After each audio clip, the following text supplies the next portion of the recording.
Respected parents and dear viewers, अस्सलाम वालेकुम वरहमतुल्लाहि वबरकातुहू। उम्मीद करता हूँ आप खैर ऑफिस से होंगे। मैं sir Taqeeb Rehman, managing director personality grooming high school and motivational speaker आपसे मुखातिब हूँ। मैं आप लोगों का बेहद मशकूर और ममनून हूँ कि आप डेली हमारा मैसेज सुनते हैं और ओबलाइज करते हैं। इंशाअल्लाह अज़ीज़ बच्चों की तालीम और तरबियत के हवाले से हमारा सिलसिला जारी सारी रहेगा। हमारा मेन मकसद ये है कि हमने अपनी और आने वाली इस नस्ल की इस्लाह करनी है। इस हवाले से हम कोई ना कोई मौजू का इंतखाब करते हैं और उस पर बातचीत करते हैं। आज भी इंशाअल्लाह अज़ीज़ उसी रूटीन के मुताबिक हम अपनी गुफ्तगू जारी रखेंगे। बेटा, एक दफ़ा ऐसा हुआ कि एक शख्स एक बुजुर्ग की खिदमत में हाजिर हुआ, कहने लगा कि बाबा जी मुझे कोई नसीहत करें, बाबा जी मुझे कोई नसीहत फरमाएं। तो बाबा जी ने कहा कि बेटा याद रखना कि आपकी अल्लाह से कोई शिकायत ना कर दे। बुजुर्गों ने क्या जवाब दिया कि बेटा ख्याल करना कि अल्लाह तबारक व तआला से आपकी कोई शिकायत ना कर दे।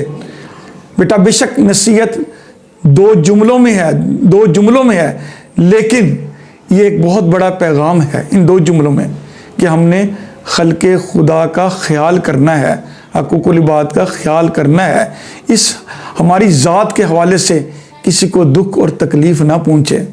बेटा एक बात याद रखना कि अगर हमारी ज़ात से किसी को दुख पहुँचेगा तो अल्लाह नाराज़ होंगे। जब अल्लाह नाराज़ होंगे तो हमारी कोई दुआ कबूल नहीं होगी, हमारी कोई इबादत कबूल नहीं होगी। ठीक है बेटा, इसका आपने बहुत गौर करना है। इस हवाले से मैं आपको एक मैसेज दूंगा, एक पैगाम दूंगा कि बेटे आपने अपने पड़ोसी का, अपने हमसाये का ख्याल रखना है। सरवर कायनात इमाम अल-बशर ख़ातमुन नबिय्यीन ख़ातमुल मुरसलीन रहमतुल आलमीन सल्लल्लाहु अलैहि वसल्लम ने फरमाया, खुदा की कसम वो मुसलमान नहीं, खुदा की कसम वो मुसलमान नहीं, खुदा की कसम वो मुसलमान नहीं। 3 बार आपने कसम उठा के फरमाया कि जिसका हमसाया उसके शर, उसकी तकलीफ से महफूज नहीं। बेटा इतनी सख्ती से ताकीद की गई है, तलकीन की गई है कि हमसाये का ख्याल रखना।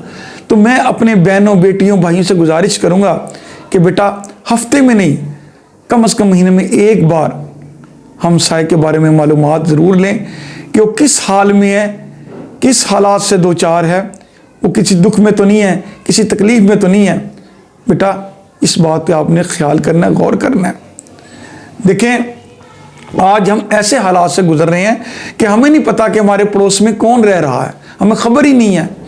इतने बेगानों की तरह हम लोग ज़िंदगी गुजार रहे हैं, हालांकि हमसाये से हमारा इतना करीबी रिलेशन है कि शायद रिश्तेदारों से इतनी जल्दी हमारी मुलाकात ना होती हो जितनी जल्दी हमारी हमसायों से मुलाकात होती है। तो बेटा हमसाये का ख्याल करना है। हमसाये के बारे में सख्ती से ताकीद की गई है कि हमसाये को कोई दुख तकलीफ़ ना पहुँचे। कोई चीज़ पकाएं वो हमसाये में तकसीम करें, हमसाये के यहाँ पहुँचाएँ।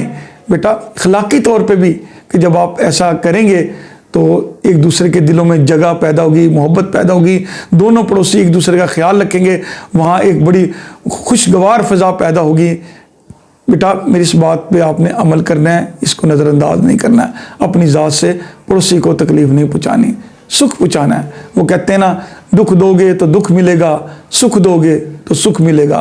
सुख ऐसी चीज़ है जब आप खल्क़े खुदा के लिए सुख का बाइस बनेंगे तो आसमानों वाला अपनी रहमत की बारिशें बरसा देगा आप लोगों पे। तो बेटा इस चीज़ का ख्याल रखिएगा। मैं इंशाअल्लाह अज़ीज़ मैं उम्मीद करूँगा मेरी अच्छी बहनें बेटियाँ भाई बेटे मेरी बात पे अमल करेंगे और दूसरों को भी तलकीन करेंगे। इंशाअल्लाह अज़ीज़ एक अच्छे और बाशर वालिदैन होने का सबूत दीजिएगा। बात को ज़्यादा तूल नहीं दूंगा क्योंकि वक्त की किल्लत है, आप लोगों की मसरूफियत बहुत ज़्यादा है, तो मैंने इसको मद्देनज़र रखना है। ढेर सारी दुआओं के साथ अल्लाह तबारक व तआला आपको तूल और अता फरमाए। अल्लाह ताला आपके हर काम में आसानी पैदा फरमाए। अल्लाह आपकी औलादों को नेक बनाए। बेटा ढेर सारी दुआएं। इजाज़त लूँगा। अल्लाह हाफिज़। पाकिस्तान जिंदाबाद।